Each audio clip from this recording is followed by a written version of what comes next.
Hello बच्चों। सो अपना plant growth development को कंटिन्यू करते हुए नेक्स्ट हार्मोन जो हम पढ़ने जा रहे हैं that is what your gibberellic acid, है ना। आपको पता होना चाहिए कि आपके पास 5 हार्मोन्स थे प्लांट के अंदर में। पहला था ऑक्सिन, दूसरा था जिब्रेलिन, तीसरा था साइटोकाइनिन, चौथा था एब्सिसिक एसिड और पांचवा था इथाइलिन। हमने ऑक्सिन अच्छी तरीके से प्रीवियस वीडियो में कर लिया है। अभी जो हम करने वाले हैं that is what your gibberellic acid, है ना। तो चलिए इसको स्टार्ट करते हैं। Gibberellic acid is the second plant hormone, है ना, जिसके बारे में हम पढ़ने वाले हैं। It was discovered by E Kurosawa, है ना। ई कुरोसावा नाम के साइंटिस्ट थे। उन्होंने क्या किया था, इसको डिस्कवर किया था एक फंगल पैथोजन, एक फंगस के अंदर में, जिसका नाम था गैब्रेला फ्यूजिकोरोई। क्या नाम था इसका? गैब्रेला फ्यूजिकोरोई, है ना। तो फंगल पैथोजन था। इसने क्या किया था, एक हमारे राइस प्लांट के अंदर में एक डिसीज की थी, इसको कहते हैं बेकेन डिसीज, है ना। और this is also called word the foolish seedling.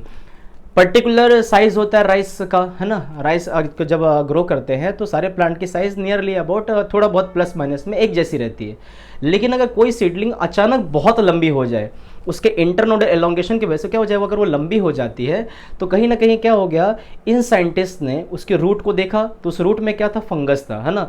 And ये फंगस जो था उसके उसी का नाम था गैब्रेला फ्यूजिकोरोई, जिसने क्या किया था, इंटरनोडल एलोंगेशन करके एक राइस की जो सीडलिंग थी उसको क्या कर दिया, बहुत लंबा कर दिया। तो अनयूजुअल लगा साइंटिस्ट को, तो उन्होंने इसी के नाम पे क्या रख दिया, इसका प्लांट का हार्मोन जिब्रेलिक एसिड, है ना। अब यहाँ पे कैसा है, यहाँ पे gibberellic acid is a weak acid. कैसा एसिड है ये? Weak acid. प्लांट हार्मोन्स है, तो प्लांट हार्मोन्स कैसे होते हैं? They required in trace amount, है ना। दे आर केमिकल मैसेंजर्स, है ना। तो याद रखिए इस चीज को। अब this is the weak acid produces wide range of physiological response. कहा जाए जिब्रेलिक एसिड का बहुत इंपॉर्टेंट रोल है किसके केस में, प्लांट के फिजियोलॉजी को मेंटेन करने में। अब मोर देन 100 जिब्रेलिक एसिड हमने आज तक डिस्कवर्ड किए हुए हैं, जिसको हम डिनोट करते हैं GA1, GA2, GA3, GA4 and so on GA100 तक। अब यहाँ पे जो सबसे ज़्यादा और फर्स्ट डिस्कवर्ड जिब्रेलिक एसिड था वो कौन है? GA3। बेटा ये क्वेश्चन आपके कहीं ना कहीं किस में पूछ चुका है, ये नीट में पूछ चुका है कि आपके पास जिब्रेलिक एसिड, कौन सा जिब्रेलिक एसिड सबसे पहले डिस्कवर किया गया था, तो इट वॉज GA3, है ना। कंटिन्यू करते हैं। अब बात करते हैं सबसे इंपॉर्टेंट जिसको है दैट इज एप्लीकेशन और the functions of gibberellic acid. अगर आप देख पा रहे होंगे तो ये छोटा सा डायग्राम किसका है, आपके शुगर केन का। शुगर केन में हम जानते हैं कि ये है नोड, ये है नोड, ये है नोड, ये है नोड, है ना। दो नोड के बीच के डिस्टेंस को हम कहेंगे इंटरनोड। जितना अच्छा इसका इंटरनोडल एलोंगेशन होगा उतना अच्छा शुगर क्या होगी, इसमें अकमुलेट होगी, उतना ज़्यादा यील्ड क्या होगी, बढ़ेगी। तो यही एप्लीकेशन हमने किस में किया, आपके शुगर केन के केस में, जहाँ पे दे increase the length of axis by using gibberellic acid. तो जिब्रेलिक एसिड जब हमने मतलब अप्लाई किया किसमें, शुगर केन में, तो शुगर केन का जो मतलब स्टॉक लेंथ था, कहा जाए इंटरनोड, वो क्या हो गया, एलोंगेट हो गया। तो ज़्यादा से ज़्यादा क्या हो गई, शुगर एक्यूमुलेट हो गई। तो हमें इंक्रीज इन यील्ड मिली by increasing the length of stem. कितना? 20 टन पर एकड़ जो प्रोडक्शन हो क्या हो गया, बढ़ गया। क्या ऐड करने के बाद? जिब्रेलिक एसिड को ऐड करने के बाद उनके स्टेम में, है ना। तो नेक्स्ट क्या है, बहुत सारे फ्रूट्स का ये लोग क्या करते हैं, शेप इंप्रूव करते हैं। उसमें से एक इंपॉर्टेंट फ्रूट हमारे पास जो हम जानते हैं बहुत महंगा है, that is what your Apple. तो एप्पल के केस में अगर कहा जाए तो फ्रूट कैसा है, अगर फ्रूट का शेप इंप्रूव करना है तो कौन सा रहेगा, एप्पल के केस में क्या करते हैं ये लोग, फ्रूट का शेप, फ्रूट का क्या करेंगे, यहाँ पे शेप इंप्रूव करेंगे, ठीक है। तो internodal elongation that is stem axis बढ़ाएगा किसका, शुगर केन का। नेक्स्ट क्या करेगा, आपके फ्रूट्स का शेप इंप्रूव करेगा। किसने डिस्कवर किया था? ई कुरोसावा ने, है ना। कौन से प्लांट के अंदर में? राइस सीडलिंग के अंदर में। राइस सीडलिंग को कौन सी डिसीज हुई थी? बेकेन डिसीज को हम कहते हैं फूलिश सीडलिंग डिसीज, ठीक है। वीक एसिड है ये। मोर देन 100 हमने डिस्कवर करके रखे हुए हैं। सबसे इंपॉर्टेंट पहली डिस्कवरी जिसकी हुई थी वो कौन था? GA3, है ना। अब बात करते हैं वेरियस एप्लीकेशंस। दो हमने देख लिए, तीसरा है हमारे पास they increase the length of the grape stock. Grapes अगर आप देख पा रहे हैं तो ये ग्रेप्स हैं आपके सामने, तो ये जो ग्रेप्स में है, ग्रेप्स का जो स्टॉक लेंथ है उसको बढ़ाएगा तो ज़्यादा से ज़्यादा क्या हो जाएगा, वहाँ पे ग्रेप्स एक्यूमुलेट हो जाएंगे। तो कहीं ना कहीं इसका सबसे बड़ा रोल जिब्रिक एसिड का इंटरनोडल एलोंगेशन है ना। तो याद रखिएगा ग्रेप्स में भी क्या करता है, ये स्टॉक लेंथ को इंक्रीज करता है। नेक्स्ट क्या रहेगा, GA3 is used to speed up the malting process in brewing industry.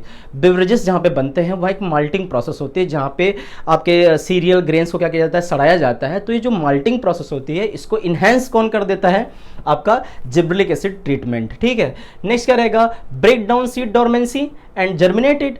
अगर मैं कहता हूं इसके बाद जो हम हार्मोन्स पढ़ेंगे तो आएगा एक हार्मोन का नाम है एब्सिसिक एसिड।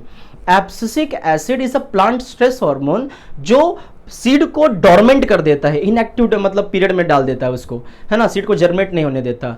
तो हमारे सीड को जर्मिनेट करना कौन करेगा, वो करेगा जिब्रिलिक एसिड, है ना। तो इस चीज को याद रखिएगा।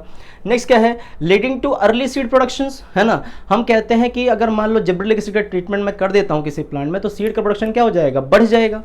नेक्स्ट क्या हो जाएगा, gibberellic acid also promotes bolting. Bolting is nothing but your internodal elongation, है ना, यहाँ पे लिखा हुआ है हमने जस्ट प्रायर टू फ्लावरिंग, है ना। और किसके केस में, फ्लावर के पहले ही जस्ट प्रायर टू फ्लावरिंग क्या करेगा, आपके इंटरनोडल एलोंगेशन कर देगा। किसमें, तो बीट में कर देगा, कैबेज में कर देगा, एंड मेनी प्लांट्स जिनके पास कैसा हैबिटेट है, रोजेट हैबिटेट, जो क्या करते हैं थोड़ा सा स्प्रेड होके ग्रो करते हैं, उसको हम क्या कहेंगे, रोजेट हैबिटेट। इस चीज को याद रखिएगा। तो they promotes bolting that is internodal elongation just prior to flowering in cabbage, beet and many other plants which are having what, rosette habitat. तो इस चीज को भी याद रखिएगा। नेक्स्ट क्या है बेटा, अगर हम जैसे हम जानते हैं कॉनिफर्स, जैसे आप पाइनस की बात करते हो, है ना, तो पाइनस का वर्ड आपने सुना होगा, ये नाम प्लांट किंगडम के केस में जहां पे हमने जिम्नोस्पर्म पढ़ा होगा। तो याद रखिएगा, spraying juvenile conifer with gibberellic acids hasten the maturity period and leading to early seed productions। तो अगर मैं कह दूं कि अगर मैं जिब्रिलिक एसिड को किसमें अप्लाई करूं, आपके जिम्नोस्पर्म में, तो कहीं ना कहीं क्या हो जाएगा, वहां पे आपका जो सीड प्रोडक्शन है जल्दी बढ़ जाएगा मैच्योरिटी पीरियड बढ़ने की वजह से, है ना। तो कॉनिफर्स की मैच्योरिटी पीरियड बढ़ाना, अर्ली सीड प्रोडक्शन करना, सीड को जर्मिनेट करना, इंटरनोडल एलोंगेशन करना, एप्पल के शेप को इंप्रूव करना, है ना, ग्रेप्स की स्टॉक लेंथ को बढ़ाना, 20 टन पर एकड़ आपके शुगर केन का प्रोडक्शन बढ़ा देना, ये सारे फंक्शन किसके, आपके जिब्रिलिक एसिड के हैं। मत भूलना कि सीड को जर्मिनेट करने में इसका बहुत बड़ा रोल है ना। तो कहीं ना कहीं क्या होता है, एक एक्स्ट्रा इन्फॉर्मेशन दे देता हूं मैं कि जो आपके पास जो मोनोकॉट सीड होती है ना, उसमें जो एंडोस्पर्म है, उस एंडोस्पर्म का हाइड्रोलिसिस भी कौन करवाता है, आपका जिब्रिलिक एसिड, है ना। तो याद रखिएगा आपके किसमें, मोनोकॉट सीड में, है ना, मोनोकॉट सीड में क्या करता है ये, एंडोस्पर्म का हाइड्रोलिसिस, है ना, एंडोस्पर्म्स का हाइड्रोलिसिस। और जैसे एंडोस्पर्म का हाइड्रोलिसिस होगा वैसे क्या होगा, उसको फूड मिलेगा, एंड फूड मिलेगा तो सीड क्या कर जाएगी, जर्मिनेट कर जाएगी, है ना। तो ये रहा आपके पास सारी इंफॉर्मेशन किसके बारे में, आपके gibberellic acid, the second hormone of plant growth regulator. इस चीज को याद रखिएगा कि आपका जिब्रिलिक एसिड कैसा है, ये रेगुलेटर है ना, कैसा है, ये रेगुलेटर है ना। और क्या करेगा, ये प्लांट की ग्रोथ को प्रमोट करेगा, ये इनहिबिटर बिल्कुल भी नहीं है ना। तो प्लांट को सबसे ज़्यादा इंपॉर्टेंट कौन होने वाला है, ऑक्सिन। ऑक्सिन के सेकंड नंबर पे कौन आता है, आपका जिब्रिलिक एसिड। इसके बाद जो नेक्स्ट हार्मोन है दैट इज व्हाट, साइटोकाइनिन। तो पहले आप इसको क्या कर लीजिए, बढ़िया से कॉपी कर लीजिए, स्लाइड को पॉज करिए, है ना, और बढ़िया से क्या करिए, इसको आप अपने नोटबुक में उतार लीजिए। जितना मैंने बताया उसको 2-3 बार रिवाइज करिए। 100% इस साल भी कहीं ना कहीं इससे क्वेश्चन बनने के चांसेस हैं। ठीक है, तो चलिए इसको पॉज करके आपके नोटबुक में, सारों के नोटबुक में ये चीज़ होना चाहिए। ठीक है, तो इसके बाद जब हम बात करेंगे तो वो रहेगा आपका साइटोकाइनिन।